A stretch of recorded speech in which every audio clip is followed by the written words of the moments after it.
Olá pessoal, sejam bem-vindos a mais um vídeo do nosso canal Barisson Fraga. É um prazer imenso ter você por aqui e hoje nós vamos trazer mais uma aula sobre psicanálise, né? Mais especificamente a gente vai falar sobre a questão do inconsciente, que consta, algumas questões do inconsciente que constam lá num trabalho de Freud que é conhecido como Ensaios sobre a Metapsicologia, né? Freud escreveu esses ensaios aí mais ou menos no ano de 1915, né? E a gente vai falar um pouco sobre o que é que ele queria falar. Eu vou trazer aqui, na verdade, não um texto completo, mas eu vou trazer alguns pontos que eu considero essenciais para a gente falar sobre a questão do inconsciente. Nesse texto, na verdade, Freud estava trazendo ali uma explicação mais apurada, né, acerca do inconsciente. Haja visto que a primeira vez que Freud vem falar sobre o inconsciente foi em 1990, com interpretação de sonhos. Depois ele fala também sobre isso em alguns outros livros, né? A citar como exemplo Xistes e sua relação com o inconsciente. Em 1901 ele falou sobre o inconsciente em Psicopatologia da Vida Cotidiana, mas agora, mais ou menos no ano de 1915, ele traz ensaios sobre a metapsicologia e a gente vai falar um pouco sobre questões importantes aqui. Eu vou trazer alguns trechos aqui que eu considero importantes para a gente entender a intenção de Freud quando ele desenvolveu esse trabalho aqui, né, sobre metapsicologia. Mas para que você entenda melhor, o que é que eu vou fazer? Eu vou trazer um breve contexto histórico, tá? Porque através desse breve contexto histórico você vai entender o real objetivo de Freud, né? A real intenção de Freud quando ele desenvolveu aí esse trabalho, tá? Então esse é o nosso mapa mental. Deixa eu baixar aqui para você que está vendo. É tudo isso que a gente vai falar na aula de hoje. Eu vou tentar ser o mais breve possível. Tem muito assunto, sim. E a nossa metodologia é o mapa mental, para quem não conhece, para quem está chegando agora. Então nós utilizamos o mapa mental como metodologia. Inclusive, se você quiser aprender a estudar através de mapas mentais, não só psicanálise, como estudar também outros assuntos, né? A psicologia e qualquer coisa que você esteja estudando, tem aqui um link aqui abaixo que vai estar fixado logo no primeiro comentário. Lá vai estar o link nossos cursos. Aí você clica lá e você vai ter acesso a um preço diferenciado para ingressar na nossa área de membros, tá? Então vamos lá. Vamos falar sobre o inconsciente, ensaios sobre a metapsicologia e Freud, tá? Primeira coisa que a gente precisa entender, eu vou pegar no primeiro tópico aqui, que são questões históricas da consciência e do psiquismo. Isso aqui é super interessante da gente conversar. Então vamos logo para o primeiro tópico aqui, que seria basicamente o seguinte. Deixa eu aumentar aqui, porque pode ser que você esteja no celular. Então, tradicionalmente, primeira coisa que a gente precisa entender, tradicionalmente os psicólogos e filósofos sempre consideraram os fenômenos mentais apenas sob o único ângulo da consciência. Você vai perceber que historicamente, né, tanto os primeiros psicólogos quanto os filósofos, né, eles consideravam apenas essa questão, essa instância psíquica que a gente dá o nome de consciente. Na verdade, Freud deu o nome de consciente e a gente continua utilizando o nome de consciente, né? Então, digamos assim, naquele período não existia a possibilidade, né, ninguém cogitava a possibilidade de existir uma outra instância psíquica que não fosse o consciente. Então, o ser humano, naturalmente, tudo que ele fazia era de uma forma consciente, tá? E isso aí mudou. Historicamente, isso começou a mudar. Você vai entender aqui como foi que isso mudou. Existia uma percepção geral de que o eu, no caso o eu aqui também você pode entender como ego, né? Apesar de que Freud nunca utilizou esse termo ego, o ego foi traduzido para a nossa língua, mas Freud utilizava um outro termo lá em alemão. E quando a gente está falando de eu aqui, a gente está falando de ego, e você precisa entender, já se você estiver tendo o primeiro contato com a psicanálise, que existem inclusive até livros que utilizam essa terminologia, não utilizam mais a terminologia que seria no caso o ego. Eles utilizam o eu. Então é importante você estar atento a isso. Então existe uma percepção geral de que o eu consistia a síntese de todas as percepções externas e internas, levando o indivíduo a uma sensação de plena consciência. Então uma coisa que era fato para as pessoas da época, A gente está falando aqui, por exemplo, no século XVIII, inclusive até antes disso, no século XVII, porque filósofos já haviam se debruçado sobre essas questões, né? E um parênteses que nós poderíamos ressaltar aqui é que basicamente é o seguinte: antes da psicologia, quem estudava o comportamento humano, quem trazia uma luz acerca do comportamento humano eram justamente os filósofos, né? Então, sempre se teve essa ideia de que as percepções externas e internas eram plenamente conscientes, né? Não existia a possibilidade de outra instância psíquica. E aí, outro ponto interessante é que o que escapava ao controle da consciência era desprezado pela psicologia e assimilado como reflexos orgânicos. Deixa eu dar um exemplo para você aqui. Em 1901, Freud vai lá publicar Psicopatologia da Vida Cotidiana, quando ele vem trazer a questão dos atos falhos, né? Ali, quando ele está falando de atos falhos, ele está falando do conteúdo inconsciente. Até então, esse livro não existia, esse trabalho de Freud não existia, mas até então, quando acontecia, por exemplo, alguma atitude que escapava ao controle da consciência, isso, de certa forma, era compreendido como reflexo orgânico. Isso é como se fosse um acidente, na verdade, da consciência. Isso é apenas um reflexo, não tem nada a ver com outra instância psíquica, nem se imaginava em outra instância psíquica, né? Porém, no final do século XVIII e início do século XIX, casos de catalepsia, o que seriam catalepsias? Né? É uma condição, na verdade, que é muito rara. Catalepsia, você, por exemplo, a sua pressão arterial baixa tanto, você não consegue se mexer, praticamente você não consegue respirar, você fica completamente imóvel, como se tivesse morto mesmo, tá? Uma coisa curiosa, por exemplo, é que tem um conto de Edgar Allan Poe, e o nome desse conto, se não me falha a memória, é Enterro Prematuro, que ele vai trazer lá vários casos de pessoas que sofreram de catalepsia e foram enterradas, foram dadas como mortas, foram enterradas e só foi possível descobrir que essas pessoas já estavam vivas justamente depois, quando voltaram para lá para retirar os ossos, enfim. E aí os ossos estavam apresentando, né, e que essa pessoa tinha se mexido depois que ela tinha sido enterrada. Então, devia ser uma experiência completamente agoniante, e você precisa levar em consideração que a medicina naquele período não tinha a evolução que tem hoje, né? Então, a forma que os médicos, na verdade, tinham para perceber se uma pessoa tinha catalepsia ou não, eram muito precárias. E várias confusões aconteceram, vários erros, equívocos incorrigíveis aconteceram. Então, casos de catalepsia, sonambulismos naturais e estados de transe provocados pela hipnose abalaram essas percepções. Nesse período daqui, o que é que a gente quer dizer? É que até então existia apenas a consideração de uma instância psíquica chamada consciência e não existia nada além disso. O ser humano era plenamente consciente, tudo que ele fazia, todas as suas percepções internas e externas eram de ordem consciente, não existia a questão do inconsciente. Porém, essas questões de catalepsia, de sonambulismo, essas questões de transe provocado pela hipnose começaram a criar uma pulga atrás da orelha dos pesquisadores, dos estudiosos, e eles começaram a perceber, olha só, talvez exista alguma coisa que a gente ainda não esteja sabendo. Eu vou dar um exemplo aqui para você, né? Casos de sugestões pós-hipnóticas, que seriam consideradas também como sugestões a prazo, demonstraram que o psiquismo ultrapassava a consciência. O que é que eu quero falar com isso aqui? O que seria sugestões pós-hipnóticas? Eu vou te dar um exemplo agora que talvez você ache até engraçado. Vamos supor que a pessoa esteja com um hipnólogo e o hipnólogo está lá hipnotizando a pessoa, né? Até para tentar saber a raiz de uma histeria, a raiz de um problema, a raiz de um sofrimento psíquico, e essa pessoa era submetida a questões de hipnose quando ela era hipnotizável, né? Porque tem essa questão também. E o que acontece é que existiam algumas sugestões, né, na hipnose, como por exemplo, eu tenho um lado do corpo paralisado, então o cara ia lá, me hipnotizava e ele simplesmente dizia, a partir de agora, quando você sair do transe, eu vou contar de 1 até 3, por exemplo, né?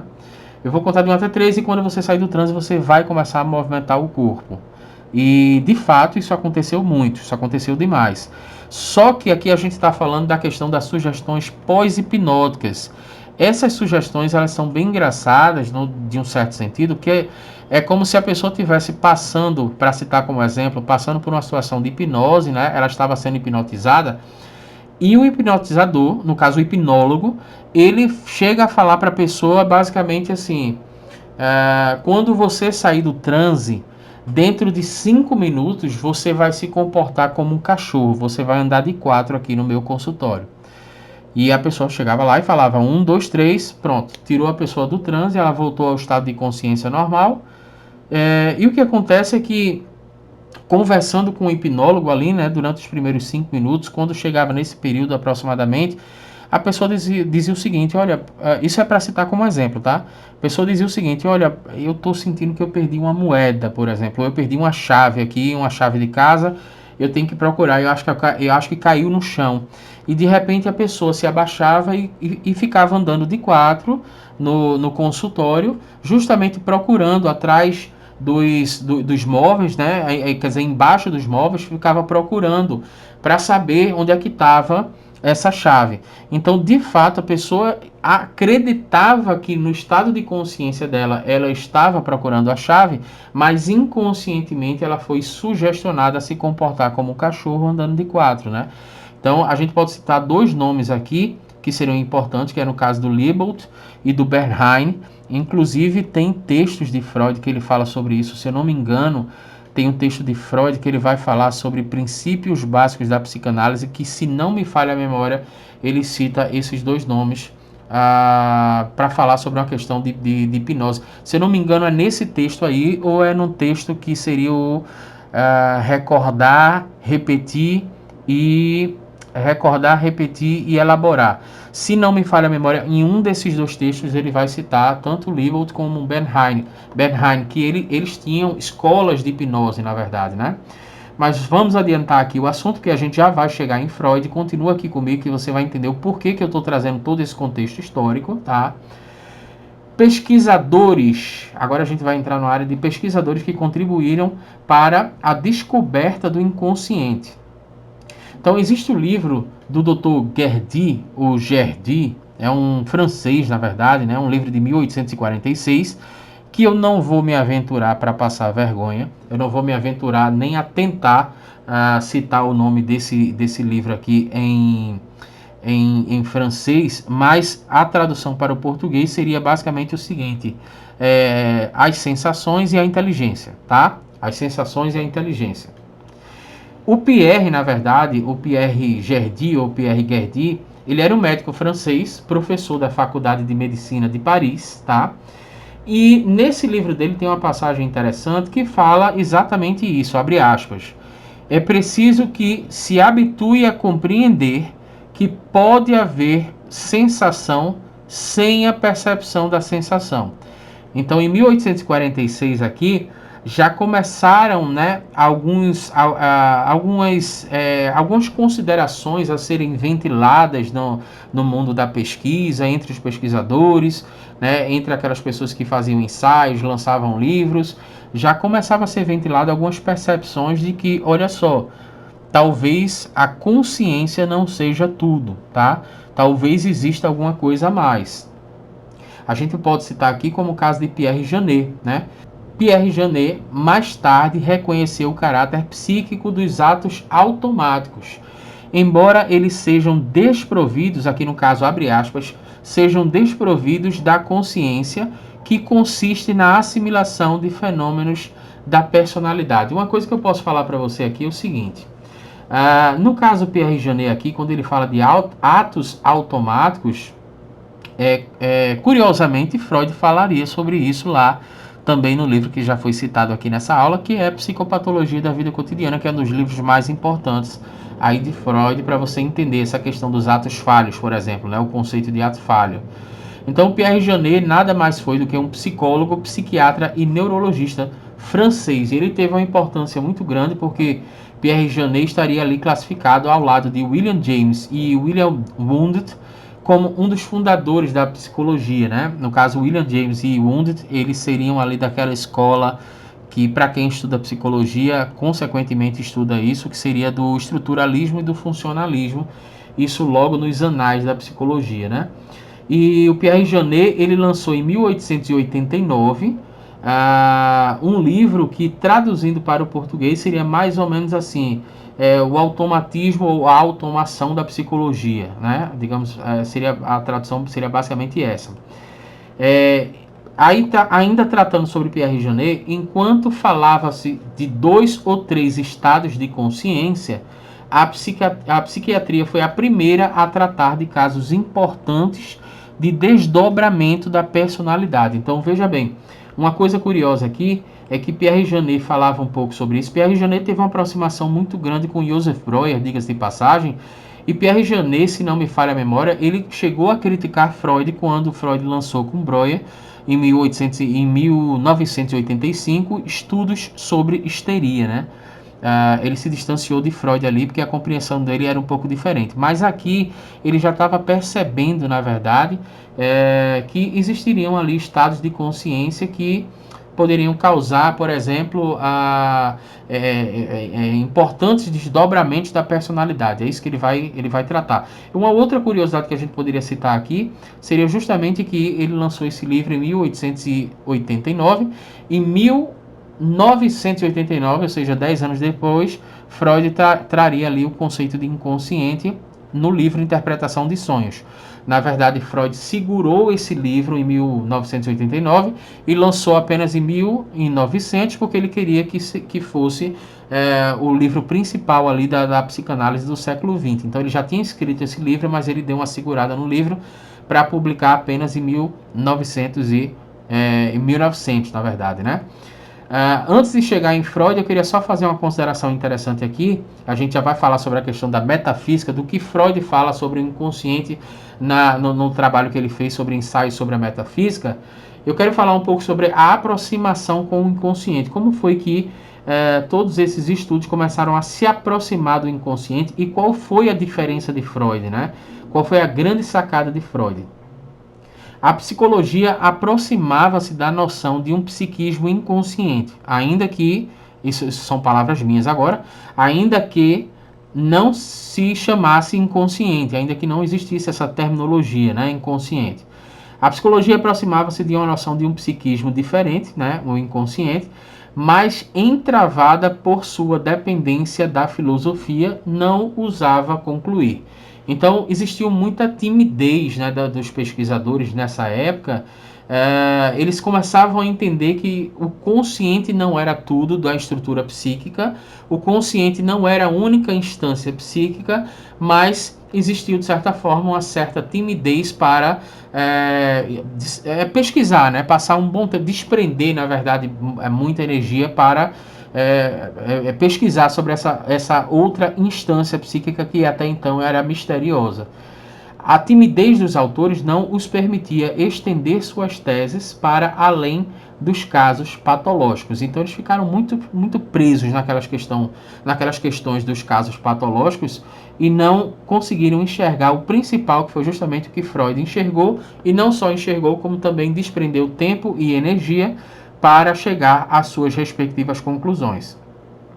Pierre Janet, por exemplo, ao estudar as formas inferiores da consciência, recusou-se a levar mais adiante suas constatações igualmente inferiores da consciência. Então, uma coisa interessante, como eu falei, né, o Pierre Janet ele chegou a criticar Freud em 1985, lá no livro que ele lançou com Joseph Breuer, né, Estudos sobre Histeria. Talvez o Pierre Janet, isso aqui é uma coisa hipotética, talvez o Pierre Janet estivesse justamente com aquele período, né, de tipo assim, poxa, como é que eu não enxerguei isso, né?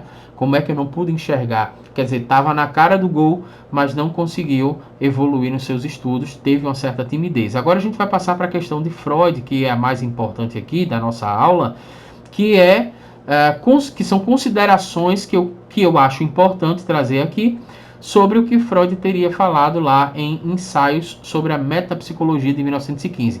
É válido ressaltar que isso é um conjunto de textos que vai falar sobre questão de repressão, vai falar sobre o inconsciente, fala inclusive até sobre luto e melancolia, né? Tem uma série de textos que, de certa forma, direta ou indiretamente, eles vão falar sobre o inconsciente, mas a gente trouxe aqui os mais importantes para você entender, inclusive até o contexto, por que Freud estava falando aquilo. Um dos trechos seria o seguinte: Freud diz, abre aspas, pode-se ir mais longe e, para confirmar a existência de um estado psíquico inconsciente, dizer que o consciente abarca em cada instante somente um frágil conteúdo, de tal sorte que a maioria disto que nós chamamos conhecimento consciente deve, a maior parte do tempo, se encontrar em estado de latência. Portanto, da inconsciência psíquica, né? E o que é que Freud queria dizer? Qual era o objetivo dele em falar sobre isso aqui? Ele deixa muito claro nesses textos a questão do inconsciente. É quase como se ele tivesse... O que aconteceu, na verdade, foi o seguinte: quando Freud começa a falar sobre inconsciente, ele recebe muita represália, né? Muita crítica. E aí, nesse texto daqui, a compreensão básica é o seguinte, é que ele está querendo reforçar, dizer o seguinte: olha só, eu estou certo, eu sei do que eu estou falando, e vocês estão completamente errados quando vocês ousam a me contradizer, porque eu tenho embasamento para falar aquilo que eu estou falando. O inconsciente, de fato, ele existe, ele é real, e vocês não sabem do que vocês estão falando. Então, quando Freud traz essa passagem, Freud quer deixar claro que sustentar a pretensão de que tudo o que se passa no psiquismo era consciente, era infundado. O consciente aqui, inclusive, tem um acento errado, né? Mas você entendeu. Eu vou ler essa frase de novo aqui. Freud deixa claro que sustentar a pretensão de que tudo que se passa no psiquismo era consciente, era infundado, tá? Esse é o primeiro objetivo de Freud. Um dos, na verdade, né? Objetivos de Freud. Então, o que ele quer dizer aqui é basicamente o seguinte: não tem o menor fundamento do que vocês estão falando, de que toda a concepção do ser humano, a percepção do ser humano, interna ou externa, ela está simplesmente resumida a uma instância psíquica que vocês dão o nome de consciente. Na verdade, existem outras e eu tenho prova, e eu já cansei de estudar isso, eu estudei isso durante vários anos, então não tem qualquer tipo de fundamento vocês sustentarem essa pretensão de que tudo que se passa no psiquismo é consciente. Uma outra passagem aqui que a gente pode citar, que é importante, que é quando Freud diz, abre aspas, em psicanálise, não nos resta mais senão declarar que os processos psíquicos são em si inconscientes e que sua percepção pela consciência é comparável à percepção do mundo exterior pelos órgãos do sentido. O que é que Freud queria dizer com isso? Na verdade, existe um problema aqui, que Freud tinha percebido, né, que fenômenos de sonambulismo e hipnose explicam-se facilmente se você admitir que o psiquismo funciona em vários planos e que apenas um deles está plenamente consciente na acepção geral do termo. Basicamente, Freud está falando, olha só, a gente já tem prova da questão do sonambulismo, a gente já tem prova da questão da hipnose, e a única explicação plausível para isso é se você admitir que existem outras instâncias psíquicas que não são justamente essa instância conhecida como consciente. Quer ver uma outra passagem aqui, um pouco mais longa, mas uma passagem não menos importante? Abre aspas, Freud diz: a hipótese do inconsciente é necessária e legítima, e a existência do inconsciente está, aliás, provada de várias maneiras. Ela é necessária porque as informações que o consciente fornece são cheias de lacunas, tanto nos seres normais quanto nos doentes. Observa-se frequentemente atos psíquicos que, para serem compreendidos, pressupõem outros atos de que, entretanto, o consciente nada sabe demonstrar. Aqui não se trata somente de atos falhos, de sonhos feitos pelos normais, de tudo que se chama de sintomas psíquicos e fenômenos obsessivos nos doentes, mas trata-se também, na nossa experiência pessoal diária, nos permite observar ideias cuja origem permanecem-nos desconhecida e resultados de pensamento cuja elaboração nos parece misteriosa. Esse texto longo eu vou resumir basicamente o seguinte: Freud aqui se antecipava àqueles que apresentavam incredulidade sem aplicar métodos científicos. Como eu falei, Freud foi alvo de diversas críticas, né? Inclusive pessoas que descredibilizavam porque diziam: ah, mas não tem como você comprovar a questão do inconsciente. E Freud, na verdade, ele fala aqui nesse texto, inclusive logo no começo, né?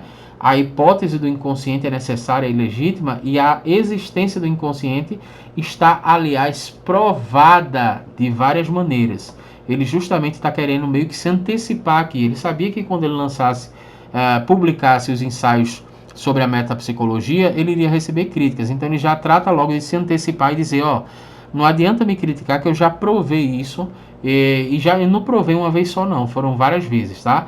Então aplicamos métodos científicos, enfim. Inclusive as pessoas que costumavam criticar Freud, elas apresentavam a incredulidade sem aplicar os métodos científicos, sem fazer testes, né? Aquela questão do engenheiro de prédio pronto. O cara não sabe do que está falando, mas faz questão de falar.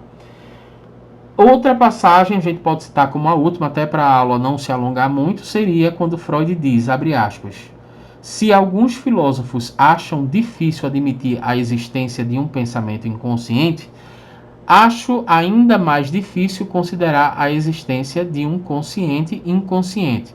Na verdade, Freud está fazendo um trocadilho aqui, está fazendo uma brincadeira, porque ele está rebatendo aqueles que consideravam uma segunda consciência que seria desconhecida do indivíduo. Na verdade, existia ali, né, a essa altura, uma abertura para um tipo de pensamento que diria o seguinte: o ser humano não tem só a consciência, mas ele tem uma outra consciência, e essa consciência é desconhecida do indivíduo. E na verdade era basicamente o que Freud estava falando, só que ele estava muito mais estruturado. Então ele diz: olha, isso que vocês estão falando aí, eu acho muito mais difícil de você estruturar esse tipo de ideia do que você simplesmente assumir que existe uma instância psíquica que é justamente o inconsciente.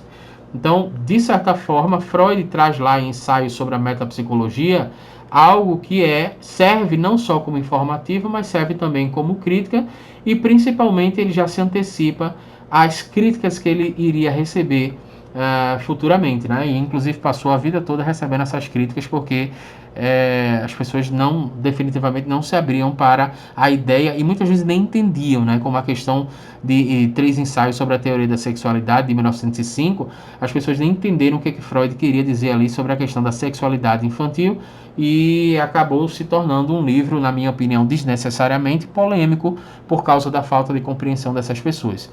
Se inscreve no nosso canal, ativa o sininho para você receber as nossas próximas notificações. Sempre estaremos trazendo aula aqui para vocês que são estudantes de psicanálise, para você que gosta de se aprofundar ainda mais na questão da psicanálise, e você que gosta de psicologia também. Se inscreve no nosso canal, ativa o sininho, tem um conteúdo muito relevante aqui para você. E aqui abaixo tem um link, né, caso você queira simplesmente aprender como você pode estudar utilizando mapas mentais, porque definitivamente facilita muito a compreensão dos textos, tá? Então espero que você tenha gostado, um forte abraço, te vejo no próximo vídeo.